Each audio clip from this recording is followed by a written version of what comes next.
thank you all for coming to Evan Miyazono's talk. Evan is the founder and CEO of Atlas Computing. Prior to that, he spent 6 years leading a team at Protocol Labs. He is an incredibly creative fellow. I remember meeting him at the Foresight Vision weekend about a year ago, and I was like overwhelmed by our initial conversation. Like you had like so many ideas, you went like really deep into them. We talked about like retrofunding via packs. We talked about like impact shifts, all kinds of stuff. I remember like crypto is typically thought of as like a hive of scum and villainy, but I thought like if it has people like Evan, then it can't be that bad. So I'm so excited to bring you Evan Miyazono. Thank you for having me, Austin. Thank you for the intro.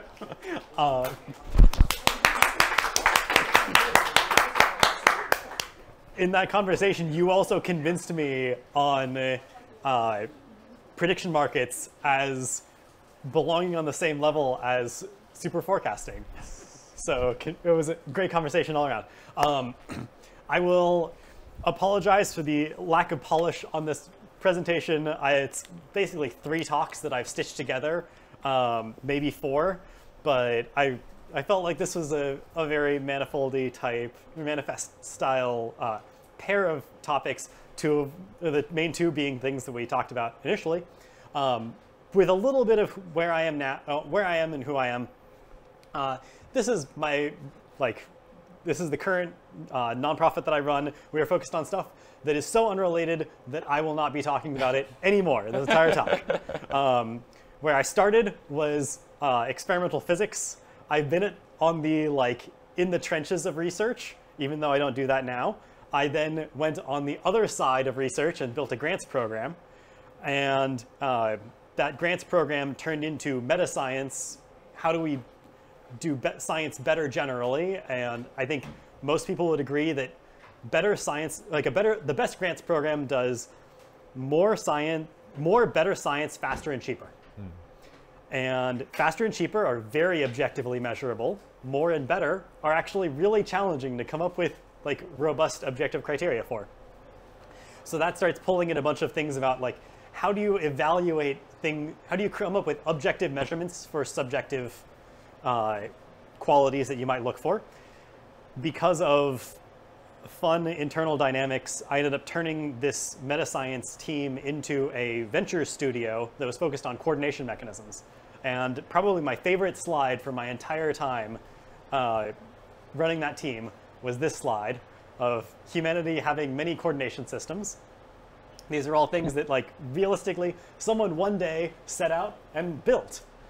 And before that, it wasn't at all clear what this would become, but afterward it slowly integrated itself into most aspects of society. There's a quote that I have on some versions of this that is Alfred North Whitehead saying something along the lines of, humanity's progress is not limited by the number of things that we sit down and think about. It's actually based on the pace of civilization is based on the number of things any member of that civilization can do without thinking about them at all. And so you can think about these in terms of you can contribute in investing, providing liquidity for companies that are generally consensus thought to be doing useful things by buying an ETF in large cap stocks. And you don't have to really think about that.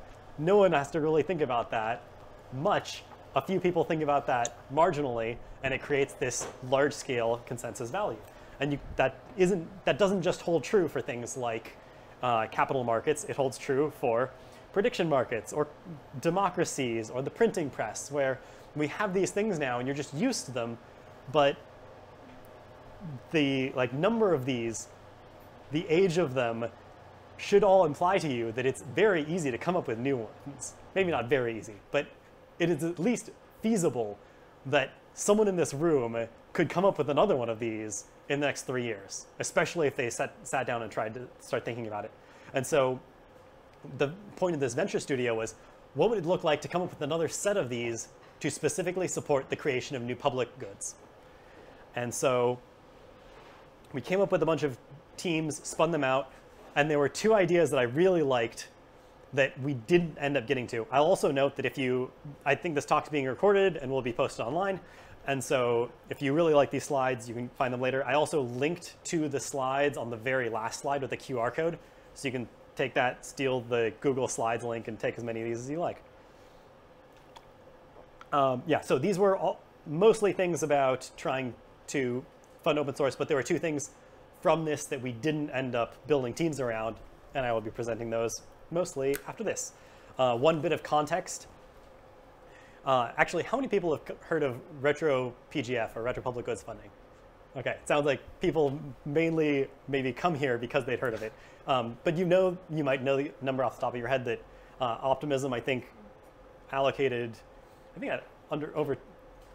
I know this isn't over $20 million in tokens. I think this is over 20 million tokens, which comes out to like $100 million if you price it at the time they were released. So this is something that is very non-trivial, mostly intending to support community building and open source tooling. But I think this is really interesting outside of this. I will leverage the concept of impact certificates, so it's nice to have a little brief primer on this.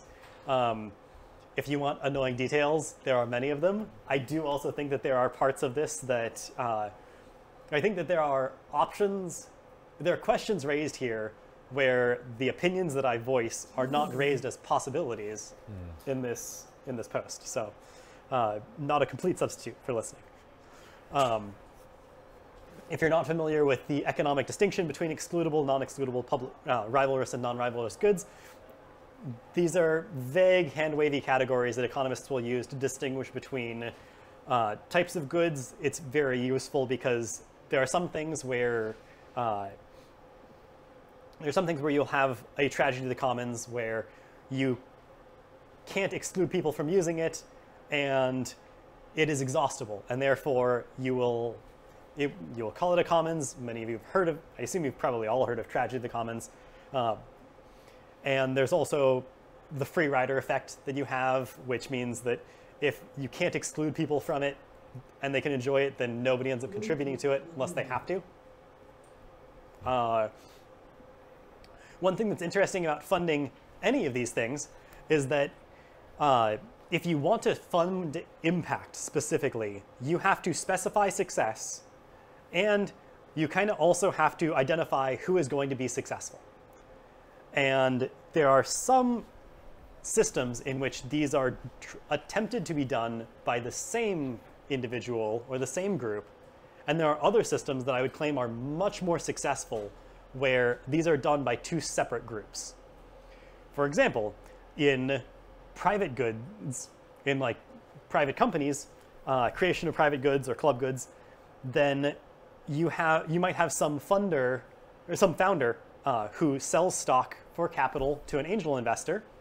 There's some demonstration of value, and then eventually there's an acquisition, or there's an IPO, or there's some evaluation that is kind of after the demonstration of value has been primarily de-risked that shows that this is a success, more or less. And so I would point to this, I would point to capital markets as a place where retro funding actually works. Obviously, that's not primarily what people who work with capital markets will say. They'll say it's prospective as well, but I think that there are many things that are too risky to start with an IPO kind of thing. And so I think that there's a particular niche, and capital markets serve this later niche. You can say that this stock has value because there are future revenue flows, but for non-excludable goods, there are no future revenue flows. And so if you tried to use stock markets, your value would, if you try to use stock markets for these things, the value of those stocks should be zero. You could create something stock-like and call it an impact certificate, but you can't value that based on future revenue flows, fundamentally. You could create something that looked like stock, and one of the projects we spun out was this hypercerts project. Anyone here heard of hypercerts? Oh, cool. I'm happy to chat at least a little bit about hypercerts at some point after the talk too, if that's of interest. But this will not be focusing on hypercerts. So the goal for funding non-excludable goods would be to have something that tracks, this would be an impact certificate or hypercerts. You sell something ahead of time before you demonstrate a value, and then some of the evaluation of whether or not this was impactful goes to both the project team that created the value and also this sponsor who created the capital. I like this because it creates market-like mechanisms for pricing, and you can assume you have an oracle, assuming you have a deep enough market and good enough consensus on what liquidity is. You can also turn most prize-like things into this by just adding the supposition that you're going to reward not just the team that had the impact, but also anyone who supported the team in a proportion they agreed is fair. And I think that if you just do that, then you can use napkin contracts to sell future impact. Whether or not that's enough to be able to de-risk actually taking on this project is an open question. But I think that it could be enough, especially if there was someone to support market making and things like that. And so most of what I'm going to be talking about is two specific instances of how you could go about doing that. And so while impact certificates might be a nice abstract idea, if you can shoehorn it into existing systems, I think you'll have a lot better adoption. And so the first pitch, Y Combinator, but for science. This is a shitty pitch deck that I literally made in 30 minutes, but I think you could have an equity market for science that creates a prospective and retrospective markets and has a bunch of benefits. Main motivation of why do this for science? Science is easy to recognize in retrospect, but good science is incredibly risky, and science funders actually hate risk. This is a great quote that the European Research Council issued a self-congratulatory report claiming that they mostly fund high-risk research, and it succeeded 79% of the time. This is from Michael Nielsen and Kanjun Q's A Vision of Metascience. It is absolutely fantastic piece. If you care about how science is done, I would absolutely recommend it. And that isn't linked from anywhere in this talk. So Vision of Metascience, I'll repeat it. If you read about Caitlin Carrico's story, this is a near miss of a tragedy. And it should only highlight the number of times when great ideas and great researchers aren't getting funded for doing amazing things. And there are examples where using prizes give you more efficiency. The problem with prizes is they don't actually causally de-risk doing the thing. So presumably, if you create a prize, there aren't many people who are going to say, oh, there's a prize for this. Now I can pay my rent while I go after this prize. It tends not to work that way so much. And so what can we learn? Can we take learnings from venture funding and apply it to startups? You could have a marketplace for equity. Do we know what that is? Should we pay attention to that? Okay. Oh, okay, great. So my claim is we should have something that looks like angel investors, and the retrofunder here is a government science funder like DARPA or like ARIA or like the NSF. And they pledge to fund some program that is, and they pledge to coordinate the creation of a prospective market and then fund retrospective prizes for people who had the actual impact. A really easy example of this would be, imagine the NSF, or the NIH says, we're going to commit $10 million every 5 years for the biggest improvement to pandemic preparedness. This is something where I assume that after the fact, it will be much easier to evaluate than it will be before the fact, especially as the cadence of pandemics presumably continues to increase. I love this idea of the veto quorum.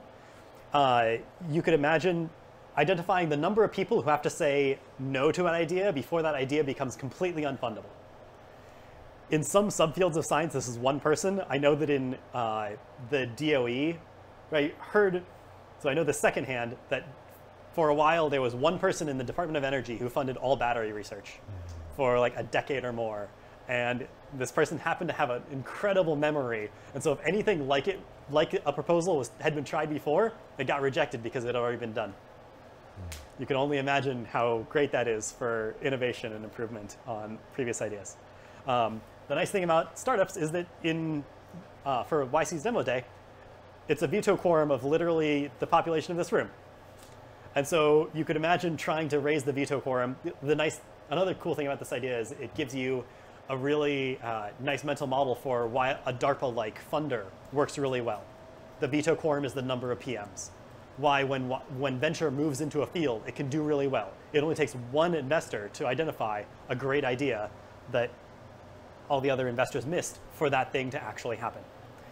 And so the goal, like another nice property of this is that it lets your science funders fund people and not projects. I didn't find it for this, but there's a statistic that like 95% of researchers surveyed said that they would dramatically change their research agendas if they weren't committed via funding agreements. And the idea that you would have this in science, in like venture capital, seems insane. But also the idea of pivoting as a researcher and having a funder be very on board with this also seems insane. But I think that this is really something that you can do with retrofunding because science funders have to have the legitimacy of process, but also need to try and maximize the impact, the quality of impact. And so you can't fund people, not projects, as a government science funder without receiving criticism that you're exhibiting favoritism. But if you fund outcomes, you can have legitimacy of process through process there. And so I think this is actually, like, the reason I frame this as a pitch deck is that I think that this is actually probably a viable startup. The US government spends $100 billion a year on science. If that turned into $500 million a year in exits and you got 2% of that, this is a unicorn. Total venture exits vary wildly by year. I mostly included these not because they're indicative, but because of how different they are, but also just as a general sense of like, this is a reasonable size market. This, for a startup to pursue this for venture capital investors to pursue this as an alternative to just looking at IPOs. This does include acquisitions actually. So this was like you could imagine having a more reliable funding stream long term. In the near term, I think you're going to have to pick with something that's very narrowly scoped. In the long term, I think you could have a world where a significant fraction of government science funding comes from, or goes into prizes. And I think that being able to split these two mandates of identifying what science outcomes are good and who is likely to achieve those outcomes and handing the second one off to a market feels much more compelling. Business model, you charge a few percent. This is a quick back of the envelope calculation that is probably more worth going over outside afterward. But I think that depending on how overconfident the average, not median, not even most successful speculative investor is, depending on how overconfident they are, you can fund a lot more science prospectively than you're giving out prize-wise, and still have this be a profitable, compelling investment opportunity for your investors. There's definitely interest from ARIA in new funding mechanisms generally, and I think that it could be interesting to start sourcing program directors and program managers from other funding sources. I also think that there's a sufficient number of angel investors and venture capitalists who invest in deep tech that this isn't too far outside of their normal domain. But if anyone here happens to be an angel investor and wants to tell me, I would never do this because of X, Y, or Z, I'd be very interested in hearing that. Conversely, if you're an angel investor and you're very interested in this, I'd love to hear that too. And I think that, honestly, you could probably do this with 3 people. I think that initially this is a really small team, and you could probably get this started for under $1 million for the first event, and you only need about $20 million if you take 5% as a kind of overhead finder's fee type thing. So that's the first idea. Second idea, also retrofunding in a very different application, stolen from a totally different workshop, or stolen from myself, I will say. This is trying to address the problem that policymakers aren't really incentivized to fix things. They're incentivized to say they're going to fix things and then maybe blame their competitor or their competitor's party or their competitor's people on why they didn't actually manage to do the thing that they said they were going to do. And this is worse than ever. Affordances for people who care about change are limited, but I think that you could solve this with a super PAC, but not an ordinary super PAC. I want to create a retrofunding super PAC where step 1 is you pick nonpartisan subject matter experts, and then you find and elicit support from donors who want this issue solved, and you explain this plan to them, and after some amount of time passes, the subject matter experts that you've picked when you created this super PAC attribute solutions and impact to politicians who had that impact, and then the PAC runs ads highlighting the contributions that various policymakers made in proportion to the attribution done by the subject matter experts. And this actually incentivizes policymakers to do what it takes to fix the problems rather than just talk about things. Because somewhere you have some nonpartisan or bipartisan subject matter experts that are saying, this person actually had impact.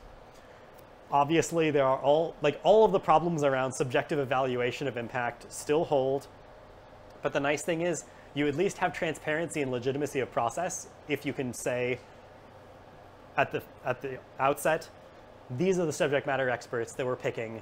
We're using these nonpartisan think tanks. We're going to take an anonymized poll amongst them. This is how we're going to aggregate the perspectives. You have, I think that you can legitimately claim that this isn't going to be creating some partisan favoritism. You could even add constraints of, we will find the people who are most or who made the biggest contributions from each party equally, if you thought that was going to be a stipulation required to raise this donor funding.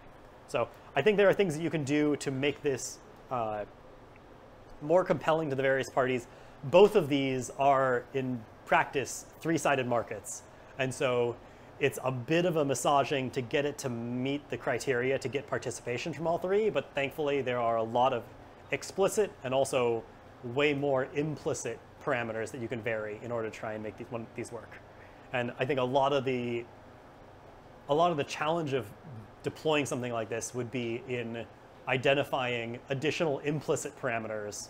And so if someone sees this and like, I'm going to start this tomorrow, I will happily be an advisor to this effort. The reason why is outside, or the reason why I'm not starting it is outside the scope of this talk, but it's that second slide of what I'm doing now. But happy to talk about that too after this. Just order of magnitude stuff. There are billions of dollars raised by super PACs, and so again, if you take a small fraction, this is not an insane business model for a startup. I think that this is nice because it moves super PAC money from the dark, where you're just funneling it to people for reasons that they can fake whenever they want, into clearly delegating this to subject matter experts. And I don't even think you need to move that much money. If you care about the California State Senate, this is the most expensive seat, and the 15th most drops off, it starts dropping off pretty steadily. And so you could probably influence decisions with reasonable amounts of money. The example problem that I like to think of is, actually, I think this might be, the example problem I like to think of is improve homelessness in San Francisco. This is something where I think it would be really hard to find someone who disagrees with what solved looks like, but it would be really easy to find people who disagree on what the path to a solution looks like. And I think retrofunding is really good for that kind of thing, where you're willing to fund an opposing path to a solution because if it were shown to work. The reason you oppose it is not because you don't think that it is not because you have a problem with the solution itself. It's just that you don't think that it's likely to succeed. So I think that as a business model, you set up a marketplace, you broadcast this to funders, and then you raise a fraction of the total amount as operating cost. I think that the another thing you could work on is traffic or parking problems. I think this is another thing where some people will say we need to change, like we need to remove the maximum price that you could put on parking, or we need to improve zoning, or we need to have more bus transit, or like subsidize bike rentals or things like that. Lots of different proposed solutions. Different people will agree on what will get there, but most people will agree on what solved looks like. I think you could do this with 4 people. It's non-trivial, but I think that you could definitely get started. And I think you could probably fund that team pretty cheaply as well. And I am open to being chatted with about either of these 2 ideas for. This is a QR code to these slides, and that's my Calendly. And just mention in the what we're discussing section of that, what like both of which of these 2 or this talk, and yeah, happy to take. I think that's it. Questions here? Yeah. First. Great. Happy to take questions. And I will note I have thought about both of these far more than I have put into these slides, and so like I welcome the most critical and skeptical questions because I probably thought about that at least a little. Cool. So I'm going to start it off with a couple of questions from me, and then I'll hand it off to the audience. Great. First question, you pitched in your YC for Science side where the government's role is then to kind of retroactively decide where the credit goes. How do you actually do that credit assignment? I think retroactive credit assignment is actually very difficult. And deciding like how much like one science paper or one scientific innovation is worth and how much the people who are involved with that were worth. Is it a hard problem? How would you want your government to do that? I think intrinsically, it's actually a very easy problem to do. It's a very hard problem to do with a level of rigor and like objectivity that most people would want. Okay. I think that like I hold Michael Nielsen in very high regard, and when I asked him, how do you establish what the best research results, specifically, I think the question was like, but how would I know what the best paper in bio was last year? Right. And his answer was, I believe, ask Ed Boyden. And I was like, you know, this actually has all of the properties you'd want for a consensus mechanism. It's very clear. It resolves probably very quickly, and it will never have multiple outputs. Like, it's perfect. The only problem is that it doesn't scale. But you could imagine having, I think the real question, the challenge for government evaluation of retro impact is, how do you maintain the legitimacy necessary for a government and the efficiency to run this process scalably and not have a whole lot of insiders, because a lot of the people who you'd ask are probably the people who would have made these impacts. Yeah, I guess it's cool that like you know that Ed Boyden is the right person to ask, but how would the government know? With the selection criteria of like who should be the Ed Boyden, wouldn't that turn into a political game? Yeah, and so like I think I think that you can set up process, and I think that process is really the best way that governments have for establishing legitimacy, other than like transitive process from democracy down. It is, like if you want quality of answer, depending on how much you trust it, the Nobel Prize Committee is pretty good, and they are completely opaque about their process. So you don't necessarily need process to have good outcomes as well. I think that I don't think that retrofunding scientific impact is, I would guess it's strictly easier, well, maybe not strictly easier. I guess it's mostly easier than predicting prospective impact, actually. So I think that a lot of, and this is right into like shoehorning into existing systems. I think that the easiest thing to swallow for the NSF is going to be take your normal process and apply it to this, and it will probably work well enough to start. Cool. Okay, so I have a mic. I'm going to walk around to people and they can ask their questions. Hands up if you had any questions for Evan, starting with over here. You just. The mic will work. Oh, yeah. Yeah. So let's take the homelessness example. How do you deal with the like sort of multiplicity of things we care about? Maybe we want to maximize the reduction of homelessness. Maybe we want to reduce homelessness by 50% for some. Do so for some amount of money. There's a lot of ways we could phrase it. Yeah. I'm sure you've thought about that. Like there's this problem of what do we agree to focus on? Yeah, and I think that as the creator, or as a potential creator of a super PAC for that, it's not my opinion that matters. The stakeholders are the donors who are prospectively contributing, and there's kind of a two-sided market there between the maybe. I mean, you could even have some cool mechanisms here, but I would see this as a market between what priorities the subject matter expert, nonpartisan think tanks would say, this is what we want to maximize. These are the things that we think are most important to this problem, having studied it, and whether or not the donors actually care about those things. There's an implicit market of like, do they donate or not? There'll be stated priorities. But there could also be some negotiation if it were like someone's going to say, I really care about this. Like if Mark Benioff said, I really care about this, I will put matching in for the first $10 million because I think that this is a sufficiently compelling mechanism. And I think the priorities should be X, Y, and Z. This is what I think the problem solved looked like. Then I think that that's sufficiently compelling that it would probably move the subject matter experts because presumably they would also think that this is probably a good way. Actually, I spoke to at least one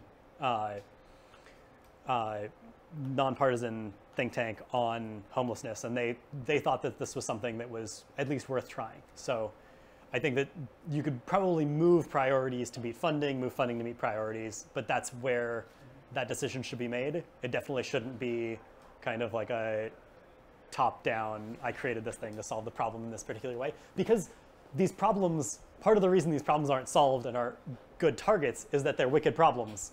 And so even framing the problem or defining what solved looks like is somewhat intractable. Cool. I'm going to take a question from over here. Yeah, with the super PAC, don't you still run into like the timescale problem for at least like members in the House? Because re-elections every 2 years. If solving the problem takes more than 2 years, then I'm not going to pay attention to that because I want to get re-elected during the next election. So the subject matter experts, like, yes, it does. If you think about how capital markets solve this, you can like this could look not like angel investment to IPO, but rather angel investment to Series A to Series B to IPO type thing, where the first set of contributions are for things that look like they are progress towards a solution, and maybe this could, like, you could break the funding into tranches and have the first tranche released for that, rather than having them even be separate super PACs. Question back there. So I can see how the retroactive funding works for the federal government because it's so huge, it can just dominate the market. But if you're setting up like a 1 million fund, it seems to me you'd need to get the investors to sign up in advance so not anyone could apply for it. Is that correct? So there is, when you say not anyone could apply for it, which anyone? Well, if I set up a 1 million fund for retroactive, there are going to be so many people eligible for my retroactive funding that the marginal effect of my million is just not going to be significant. So it doesn't really make any sense unless I have forced people to pre-subscribe as qualified investors, in which case I might increase the minimum veto from 1 up to something larger, so that's still good, but I'm not going to get an end veto that's as large as the total possible investor pool. Yeah, so whether restrictions on participation is a really interesting lever to pull when creating these. There are some government funding calls that say, here's a prize, but you have to have registered by this date to participate in this, and we'll only award the prize to people who have registered. I think that this is a really interesting mechanism. It does limit you on what scale of impact you can hope for or expect potentially, because if you don't recruit enough people to participate, then you're not going to be if you don't recruit enough prospective funders and participants, you're not going to have enough people to have confidence that you'll have enough impact to make this worth your while. There's, I think that if you're thinking about, I guess, if I go back to,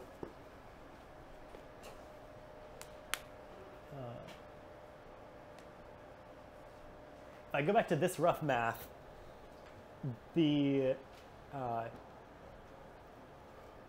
two things that keep this from being scale invariant are actually the one thing that I think makes this not scale invariant is how much it costs to run the experiment. And so you really want the number of experiments that can participate in the trial to be probably tens, maybe at least a dozen, 2 dozen, maybe many. And so the size of your prize limits the size of the upside based on the prospective funding, which limits the size of the investment, which limits the size of the science at the end of the day. And so if you want some number of teams, you need a prize of a certain size to satisfy all these constraints to get enough teams participating. I think there are probably fields where you can fund some very abstract pen and paper theory stuff for $50,000, and then you can in fact fund tens of teams for $1 million.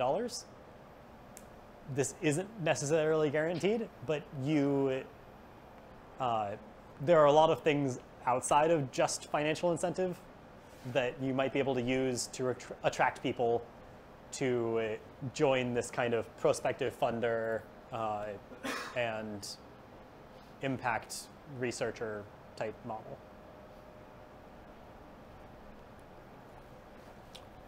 Question over here.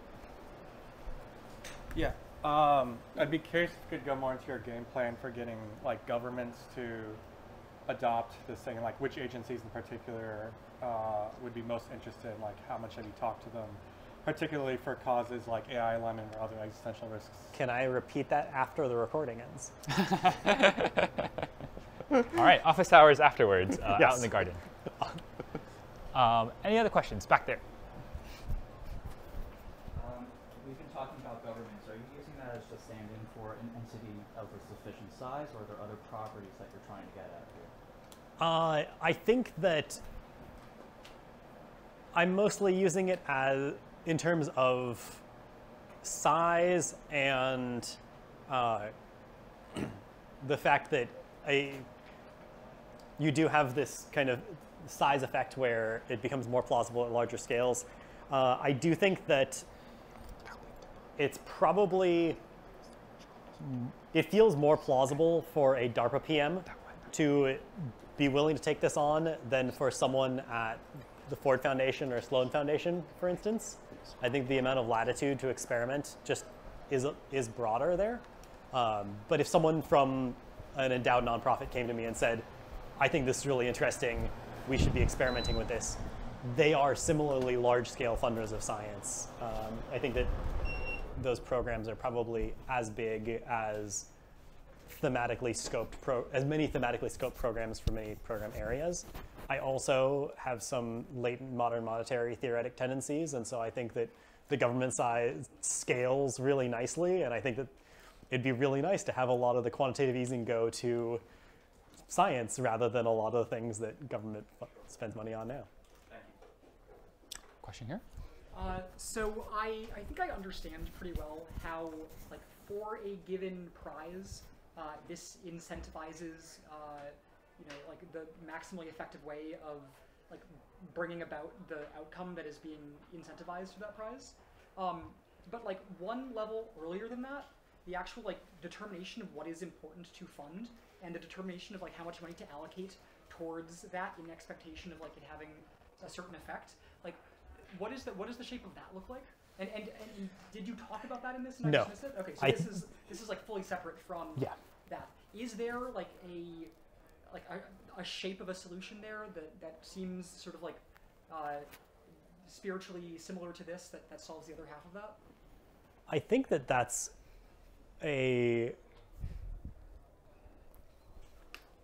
I've never thought of that as like a foundation on which this makes some assumptions. I think that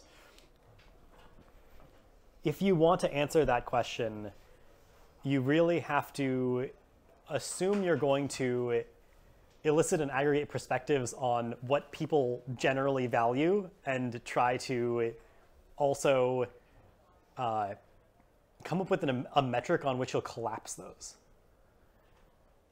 If you say n people have preferences over these k options, and you want to say the group prefers or has these preferences over k options, you just collapse the amount of information by a factor of n.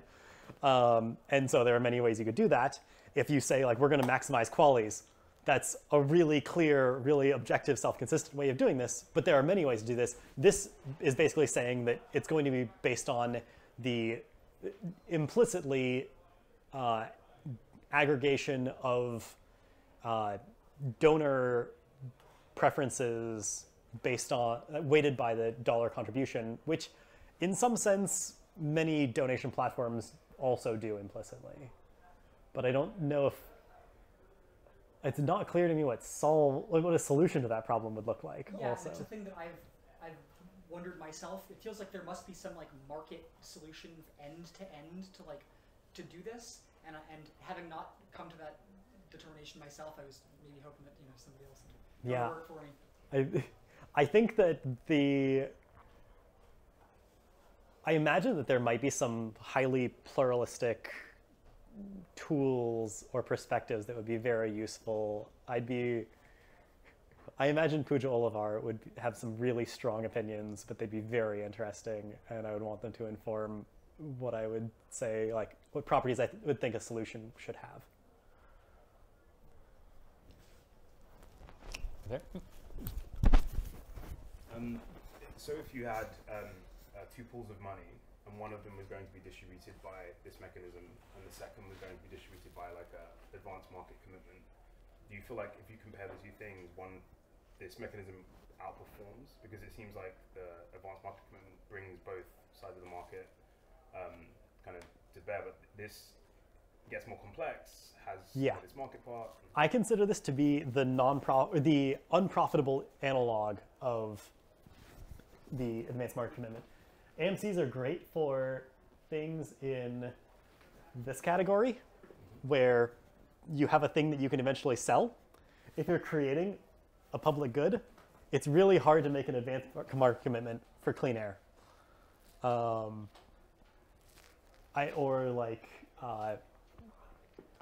IP gets a little bit easier, but wouldn't it be really nice if when we funded science, all science were funded through a mechanism that required a priori that funding were stipulated on it being permissively licensed in the first place? Like you could have like, you don't have to have systems where your IP goes to the individual, which means it goes to the university. You could have one where the funder says, nope, has to be published open source, all IP has to be permissively licensed, otherwise you're not eligible for this prize. You can do it however you want, but if you want the prize, it has to be open. Becomes very, very different in how this works. It would completely overturn university business models, or business models to the extent that universities are nonprofits for the most part. So the main difference really is that it changes the types of goods that can be produced by the mechanism. I think interestingly that does go back to the funders' interests and where they develop those, right? Yeah. And yeah, do you think those funders just exist in the market? They're just being like underserved. There's no market for them.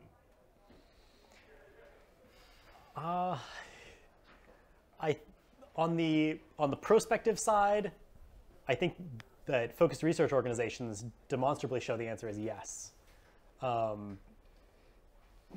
Arguably, some of them would even be a better fit or more happy on the retrospective funder side. Whether or not governments are whether or not there's evidence that governments are interested in that, I would mostly try and find more evidence in prizes, but I think those have been shown most effective in ARPA-like entities. I'm gonna go over here.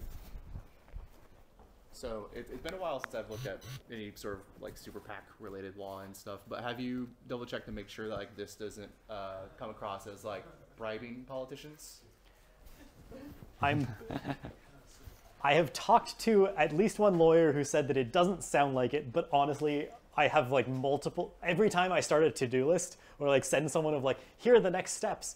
The first one is find a campaign finance lawyer to develop a construction for this in which it is, I mean, in practice, you're not giving the money to the politician. You are merely running ads in the next election cycle saying, your past performance does not imply future performance, but look at all the great things this person did while they were in office.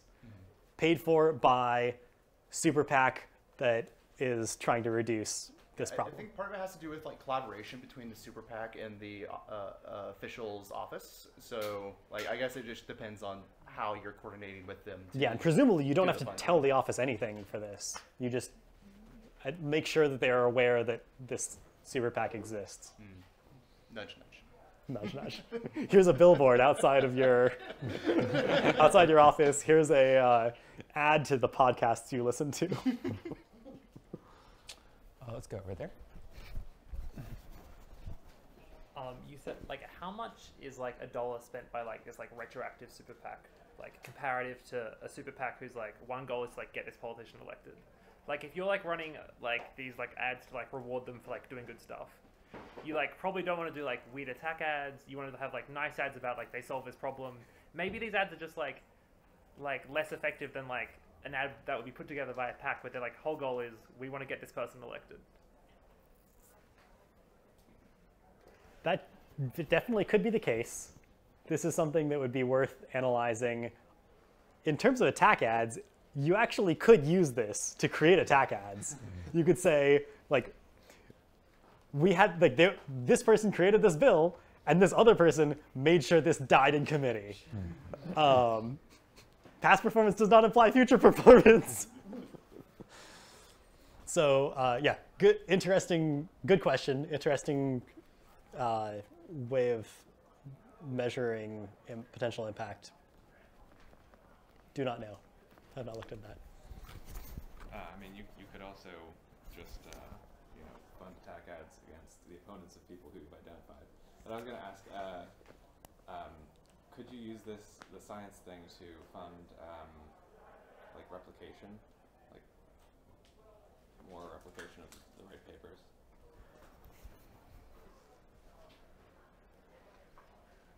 I guess you would. You'd probably.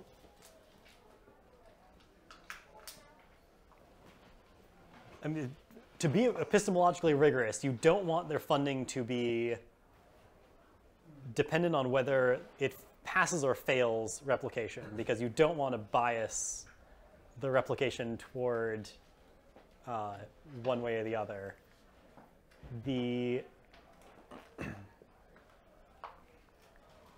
I don't think this is the easiest way to support replication. I do think that there are more interesting things that could be like simple changes to various systems.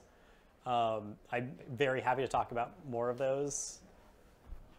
I don't think you couldn't use this for that, but honestly, I really like that. I like the success prediction markets have shown for whether or not things will sustain replication or not. And the amazing thing is that I think those are tapping into something. And the question is, can you refine what people in those prediction markets are tapping into to do this more efficiently? Because I think that there's just something outside of the template of the paper that is actually really high signal noise ratio to say whether or not something's going to replicate. And it may require expert knowledge. It may require an understanding of who the players in the field are.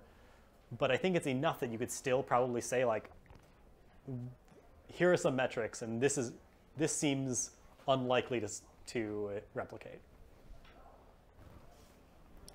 Question here. What are your thoughts on using social impact bonds that can move between goods between these quadrants?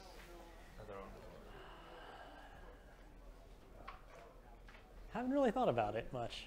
I think that the thing that the place I'd want to start is, like, I'd imagine social impact bonds are pretty regulated now, and if you want to move between them, that probably encumbers them with a lot more, or notably more.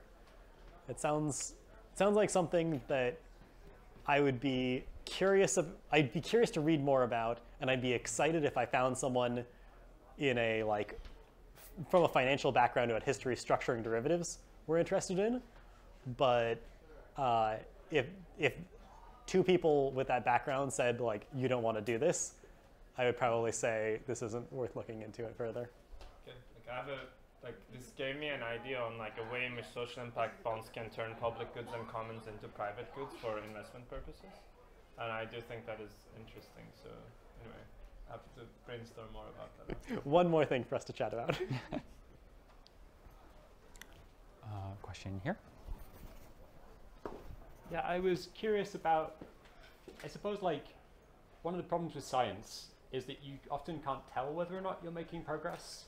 And I think that the COVID vaccine example is really good because people made a sort of apparently rational assessment this wasn't very useful, and then it turned out to be very useful. But that's a retrospective judgment, right? Yep. But that time horizon we don't know what that time horizon is going to be. So, so I work in an R&D contractor, right? A lot of what they spend time doing is trying to figure out what success looks like and how do we actually know whether we succeeded. So how do you think about that kind of problem? I said I wouldn't talk about hypercerts, but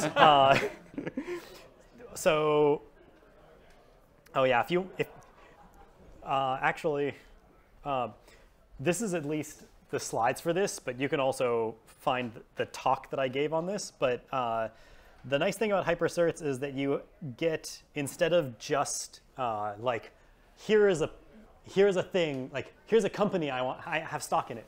You actually have 6 fields, and so they're called hypercerts because it's a certificate of a subset of a 6-dimensional hyperspace that you are marking off as yours. And the nice thing about it is that you can do this cool kind of splitting and merging in this. This is launched as a smart contract. You can split and merge, and upon different axes, and you can have this funding program with it. But you can also start thinking very, very easily about having this program this entire program as a subset of the activity in a different program. And so you can have this program that rewards pandemic preparedness every 2 years, and this one that does it every 10 years, and another one that does it every 50 years.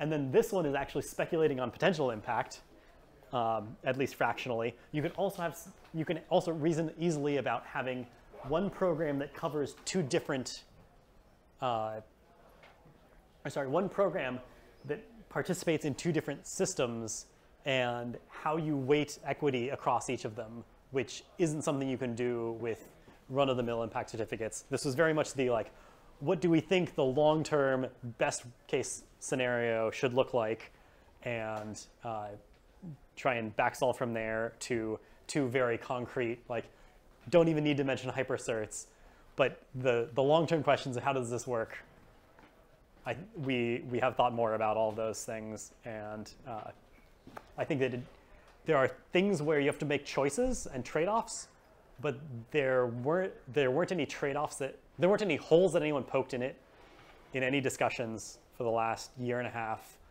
that I couldn't turn into a like, well, you either get this or you get this, kind of a trade-off. So I think that you do run the risk on timescales. You can probably have properties where you substitute certainty of retrospection of like fuzzy certainty and speculative future impact partially. Cool. Unfortunately, that's all we have time for in this session, but Evan is going to be heading outside, and you can join him for office hours right after this. Let's give it up one more time for Evan Miyazono.